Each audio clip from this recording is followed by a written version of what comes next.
नमस्कार दोस्तों, मैं सीए प्रखर गुप्ता। मैं आज आपके सामने एक ऐसी फाइनेंशियल चीज के बारे में बात करने जा रहा हूं जो कि मेरे हिसाब से बहुत ही अचर्चित विषय है हमारे देश में, स्पेशली रूरल एरियाज में। वो क्या है?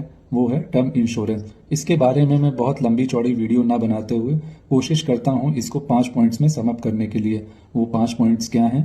पहला, टर्म इंश्योरेंस क्या है। दूसरा, टर्म इंश्योरेंस हमें क्यों करवाना चाहिए।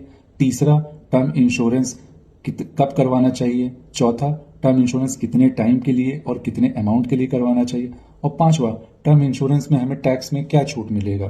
तो चलिए स्टार्ट करते हैं एक एक पॉइंट टेकअप करके। तो पहला पॉइंट, टर्म इंश्योरेंस है क्या? What is term insurance? तो अगर आप इसको सिंपल लैंग्वेज में समझें तो टर्म इंश्योरेंस कुछ नहीं, एक लाइफ इंश्योरेंस पॉलिसी है बस। दूसरा क्वेश्चन, टर्म इंश्योरेंस क्यों करवाना चाहिए? Why one should opt for term insurance? तो इसका आंसर ये है कि इसे एक आप फाइनेंशियल सिक्योरिटी की तरह समझिए जो कि पॉलिसी होल्डर के डेथ के केस में उसके फैमिली वालों को मिलता है। और इसके बेनिफिट्स ये भी हैं कि ये इसके प्रीमियम बहुत ही अफोर्डेबल रेट्स के होते हैं जो कि बहुत लंबे पीरियड के लिए पॉलिसी चलती है। तीसरे क्वेश्चन पे आते हैं, टर्म इंश्योरेंस हमें कब करवाना चाहिए। तो वैसे तो आपको जितनी जल्दी करवा लें उतना बेटर है, लेकिन तब भी मेरा ऐसा मानना है कि at the age when you start earning your first money, that should be the preferable time date when you should opt for term insurance. और तब भी अगर आपने अभी भी नहीं करवाया है तो आप अभी भी करवा लें, because it is never too late to do this. और टर्म इंश्योरेंस मोस्टली उनके लिए तो बहुत जरूरी है जो सोल अर्नर हैं अपने फैमिली में। अब हम लोग चौथे पॉइंट पे आते हैं कि टर्म इंश्योरेंस कितने अमाउंट का और कितने टाइम पीरियड के लिए करना चाहिए। टाइम पीरियड की बात करते हैं। टाइम पीरियड इसमें at least 75 years of age to 80 years of age, इन दोनों के बीच के रेंज का ही एटलीस्ट एज होना चाहिए।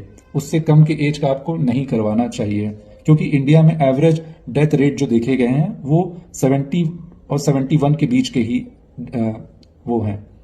पांचवे पे आते हैं, हमें टैक्स में क्या छूट मिलेंगे। टैक्स में ये छूट मिलेगा कि जब आप अपना आईटीआर फाइल करेंगे तो उसके आपके टोटल इनकम में से आपने जितना अपना टर्म इंश्योरेंस के लिए प्रीमियम पे किया है उसमें आपको अंडर सेक्शन 80C उतने का डिडक्शन मिल जाएगा। That is subject to maximum 1.5 lakh. दूसरा बेनिफिट क्या है कि जब आपको डेथ बेनिफिट मिलेगा, फैमिली को डेथ बेनिफिट मिलेगा, उस केस में उसमें भी कोई टैक्स कट के वो डेथ बेनिफिट नहीं मिलेगा। वो जितना अमाउंट मिलना चाहिए वो उतना ही मिलेगा।